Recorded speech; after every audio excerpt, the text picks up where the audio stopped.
Welcome back. The Face-Off, Friday night. Honorable Medad Lubega Segona and Richard Baguma and Charles Romshana. Richard, I come to the center. I mean, how do we dig ourselves out of this mentality that all of you zero on? You tell us about the America that is able to pick on opportunity. Charles tells us about the fight for the old hag. And Medad Segona moans about the quality of the African leaders. I don't think this reflects the African peoples. How do we dig ourselves out of this and make an opportunity out of it? What nature of revolution? We're actually digging ourselves out. Probably we are doing it very slowly. That's one. I also think that... of course, I have a comment that I have to read for you. Only one of the many. My friend Benon Fred Twinamasiko says that, why do you even blame African leaders? Those members of parliament in this region, and he specifically points at Uganda, have been doing the same thing. They do not only kneel down for the said dictators you're talking about, but they prostrate in front of them. So what about when it is Obama? Yeah, and you see, I hesitate to blame anyone for trying to survive. Honorable Segona, for example, is very strategic and very brilliant. He knows that to save his votes and constituency, he will prostrate before the Kabaka. You will say anyone who brings the, what do you call that anyone who makes the Kabaka what do you call him? Tears. No, that if you bring an axe, I will chew it. But of course, he doesn't mean that he will chew. He doesn't have the teeth to chew an axe. Well, the metaphor of it. Yeah, the metaphor of it. It's the same. It's the same. The MPs will kneel against the dictator because they are saving their constituency. The presidents will line up to shake the hand of the big brother because they are also saving themselves. I have a picture of the presidents lining up that my producer will be able to show you. And so it's this survival mode. But two, it is I think the history of our being subjugated, intimidated. I think all of us fail to recognize the abilities we have built. I have already said that if the young people recognized the power in their numbers, they would really move mountains in these societies of ours. But they don't do that. They come to beg, and they come to beg to all of us. And they tell us that they can do nothing without us helping them. So that lack of recognition of the abilities that we have cuts across. And you were asking, how do we dig ourselves out of it? We have seen in situations where you have had courageous people stand out. We have seen situations turn around, or even the bullies hold back. And I think one of the things we need to do is to tell those stories, to tell them more, to inspire even those ones who might have some courage. So that when Romshana is beaten and taken to hospital when he's trying to stand in a constituency, he might be intimidated because he's looking at his children and doesn't want them to be orphans. But I think we need to have those stories told more. Secondly, I think we will have to have some of us increasingly mad, and mad in quotes, tired enough to ban ourselves the Tunisian situation and get there. Thirdly, I think we have to increasingly have the courage to organize against bullies. You know, bullies are really benefit. And who do you describe as bullies in this? The people who kneel and prostrate and line up to shake hands. I think they're all bullies. Okay. Charles, economies away from Africa that decided to close, and even within Africa, sometimes when we talk about economies, we forget even those close examples within us. Kenya, for example, today, has been encouraging foreign direct investments into their country. And the following are the rules. number one, there must be a majority stakeholding of the natives within whichever industry you establish in Kenya. For some years, Kenya embargoed importing certain category of things into Kenya. Even old cars would come from Mombasa and come to Uganda, but not stop in Kenya. By far, Kenya is the biggest economy in East Africa. Hate it, love it. When we sing the song of Singapore, a lot of people miss one thing. They got to a point at which they said, we will close the following areas, we will close the following areas, these will be nativized, and they closed their ears to the world. And they moved. Now they are a democracy, now they are an economic open field. Do we have the guts to move those strides? Or are we still putting out the ball and expecting that out of aid and some paltry FDI, we can shoot ourselves up? Yeah, before you even talk about foreign direct investment, we produce rice here, and a lot of rice. A little rice. Yeah, we produce rice. Actually, Eastern Uganda is doing very well. Upland rice, introduced by Professor Kenya in my press, Rukunjiri, is doing very well. But it can't compete against the Pakistan rice. I forget the name of that gentleman in Nigeria, one of the billionaires in Nigeria dealing in cement. He is now going to start producing rice, and is that's Dangote. Yeah, that's the name. I had he's called Dangote. Dangote, yes. I had the privilege to sit at the same table with him in South Sudan. There you go. You are the bullies. No, that one you are making it a privilege. It doesn't change your political economy. I was telling this man, we sat with that one who was cut, Abiora, in the conference center there. It was conference center there. You sat far from him. And I said, Charles, we have finished with this man, but we are going back to Makere to eat our portion. It doesn't change my political economy. Don't tell me.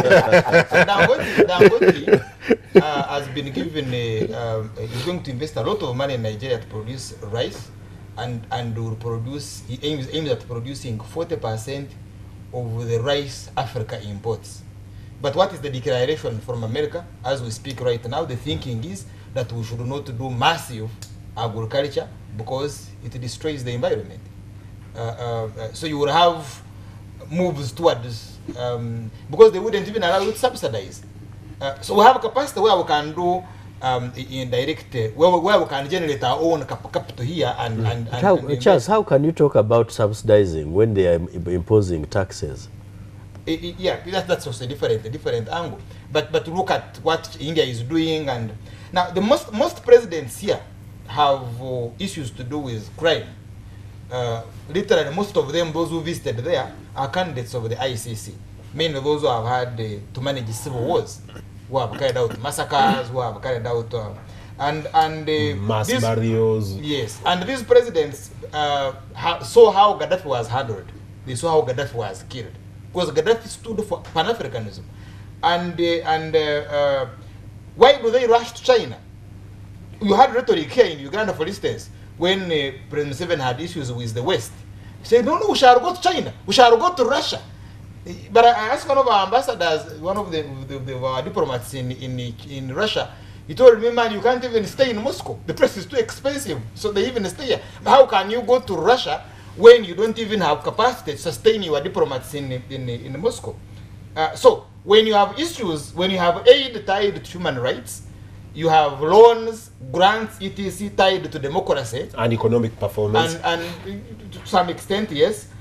Then you go to where they have eased, and that's China. For China, so we don't mind how you will handle your people, we don't mind what you will do, provided we do deals. So we put up for you Nambore, we build for you a road, of course even poor quality, office of the president, and then you give us minerals. You give us exclusive rights on minerals and a number of other things. Now, China is by the way in race on Masaka Road, and our only contribution are rugbars from Western Isle chase birds. So they bring their own, yes, they bring their own people. Actually, the same thing with Indians, importing rugbars and enslaving them here in their sugar plantations in Busoga. Well, I'll give you information that I find pathetic. In one of the agreements that we have signed for the construction of the railway, we have allowed the company. But whose railway? Well, Mbire. I don't know Uganda Railway. We have allowed the company that is to construct the loop between Malaba and Kampala to at least import up to 4,000 experts Oh. in the construction of the railway. Experts is the word.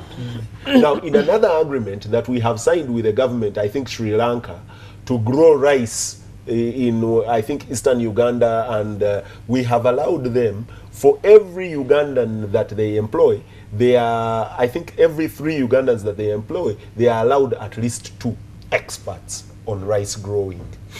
So therefore, what is China's strategy? Because initially, where they have been, they have gone through military means. But what is their strategy here? They come, meet with the president, meet with the minister. You know, they have their foods. The way they treat their senators, and our political leaders love it.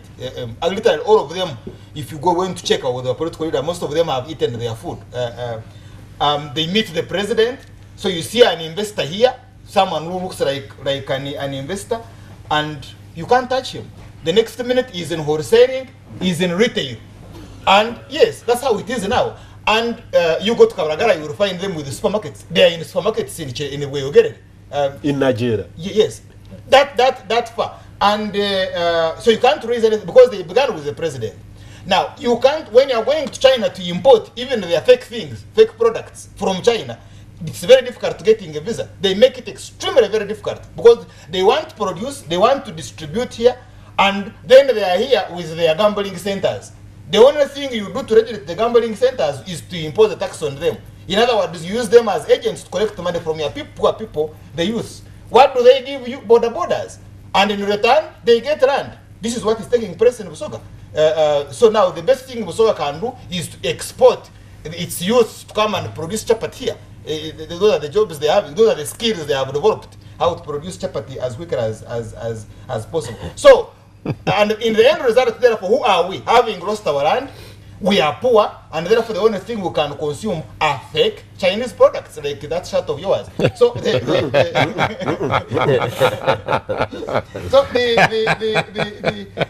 but this, you can't find it in Nigeria. The Nigerian, because you are saying, how do we get out of it? The Nigerians as a community, their level of political consciousness is too high, that this they can't be allowed there. So they have generated their own investors. Most of the economy is in their hands to the extent that they now have even a company that is indigenous that is rivaling and almost beating MTN in Nigeria. Here, all the sectors that are commercial that are very serious are owned by foreigners. The commercial sector, the finance sector, banks, they talk of telecommunications. Now they have destroyed transport. Actually, the only business I haven't had them to do is a taxi. Because whatever our consciousness, people now so we need to raise Africa's consciousness for Africa's resistance, and I don't mind which form it takes, even if it was to be violent. Mede, Sir.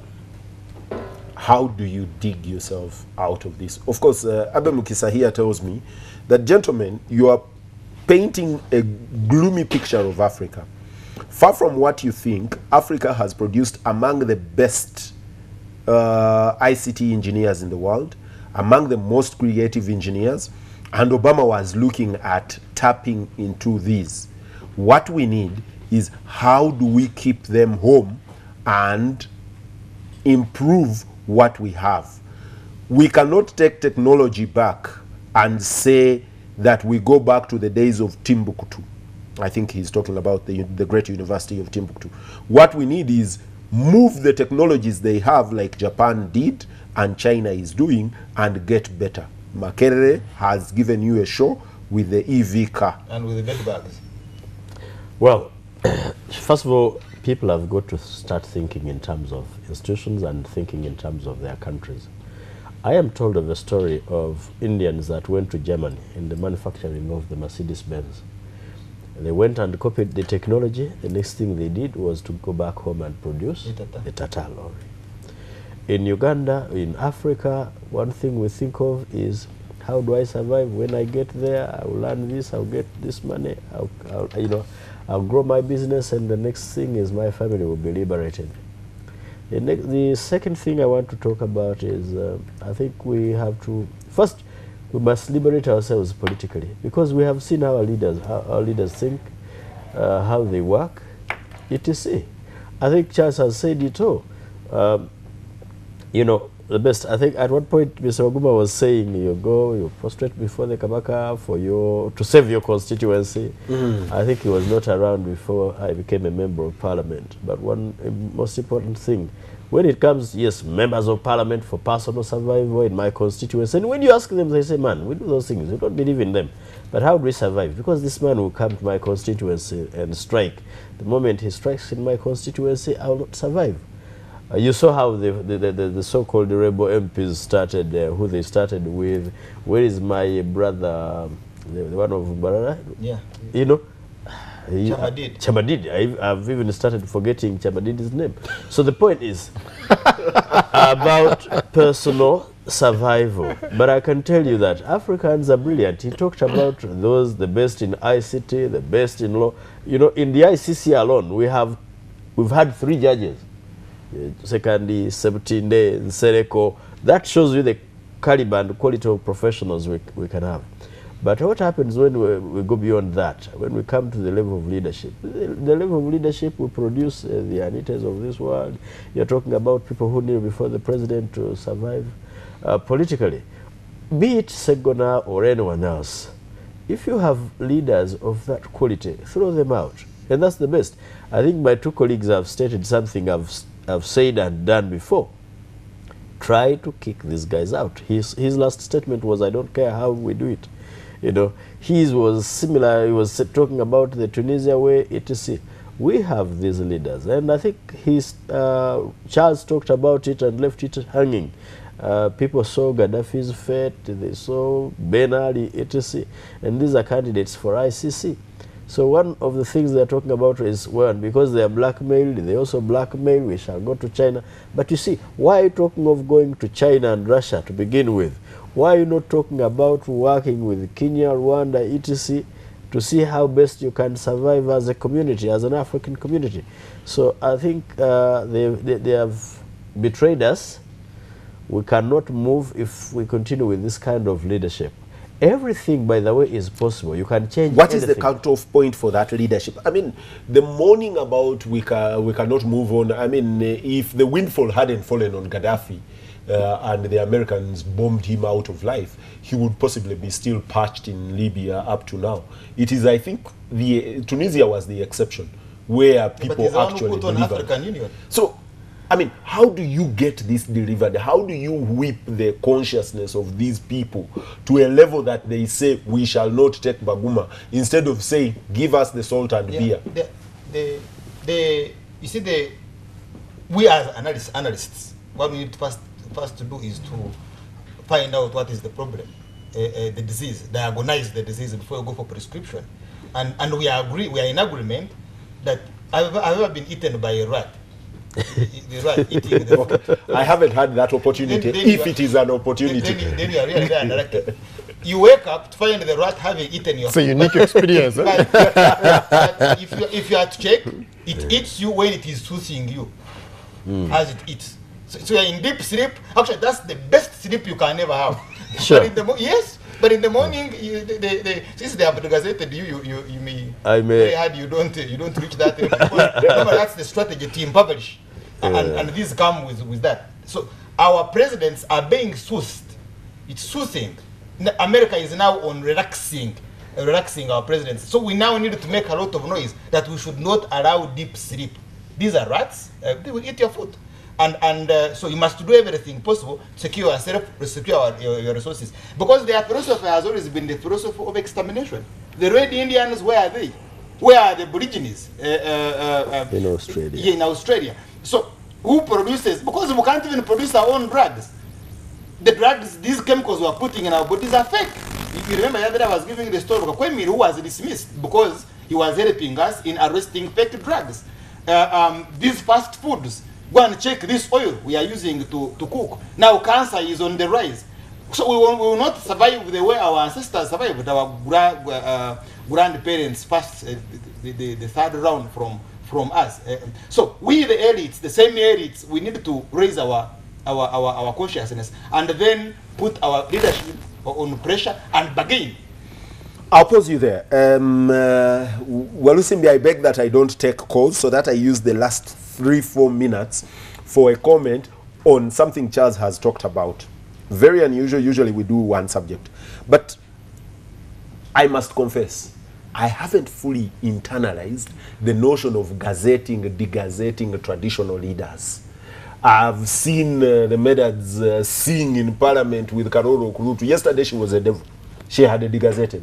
Today she was singing with my friend Honorable Rukutana, and I found really you had put Rukutana in a very terrible position. Rukutana singing a Kitiwa cha Buganda and Okuvedaneda, and I was thinking, okay, really, old boy. But what is this degazetting and gazetting in half a minute, in a minute? Well, it may be difficult for me. When you see Rukutana and Honorable Karoro Kurutu, both of them my friends singing Ekitiibwa kya Buganda, that emphasizes what we've been talking about. If you stand up and say this is what we want, it's possible to have it. Gazetting and degazetting to me was useless. It is meaningless. It's a statutory function of the minister. And if she chooses to use and abuse it, it has no effect technically on the Kabaka of Buganda, the Omukama of Toro, of Bunyoro, etc. It may only have an effect on these artificials they are creating, because those ones are creatures of the Gazette. Ours is a creature of the mind and is protected and enshrined in the Constitution, because the Constitution preserved. So what was the hula balu? And the hula balu was about the spirit. We would read the spirit, and the person who does this thing, however silly it may be, is capable of doing something worse than that. So we're only cautioning them and telling them, please stop there. We shall not take more of the nonsense. Charles, very briefly. This subject is extremely very difficult to be very brief. But let me say this. I'm a Catholic in the Catholic Church. I know how it is very difficult for the Catholic Church to mobilize money from communities. Here, the community is called the Katikiro Jangunti Kuletafari. And how they mobilize the money, who gives 10,000, who gives $1 million, you can't tell. There is a way they would do their things. Now you have another king who is on a strike. You have another one somewhere, and they are mass graves. There is some bit of science there, and therefore when I see a guerrilla hit and then run, then I know the war has begun, because that's how guerrillas operate. You hit and run. Now they have hit them and they have run. So they are in celebrations. Now let's see what the second round of hitting will be. On the question of the law, the mayor Rukwago is elected by the law, under the law, is premised in the constitution, is not in office. The law allowed the Kabaka to go to Kayunga, the constitution allowed him as a citizen to go to Kayunga, he did not go. That's why I said technically it's meaningless. Practically it's a different matter. How you deal with because it's in the Muslim. How we deal with the criminals is an entirely different matter. I talked about Richard, your comment as we get out of here. I will give an example. There is a not very big Pentecostal church which wanted to buy a frequency, a radio frequency, and the sharks wanted 1 billion shillings. Yes, to say an non-existent radio frequency. Some of them are getting punished for it now. But the church, that Pentecostal church, they mobilized the 1 billion shillings. And the pastor said, stop. So some of the things that exist, you cannot take them away with the declarations and laws. You can't. They can be taken away. But they can be taken away, Chigorida. And they can be brought back with the same force. So dare take them away, they will be back. At your peril. Well, viewers, my comment on that, I'll tell you, I didn't understand the gazetting and degazetting, because, I mean, the love for my father is not gazetted at all. But Gazette on a ring. Gazette it or don't gazette it, it is there. Good night.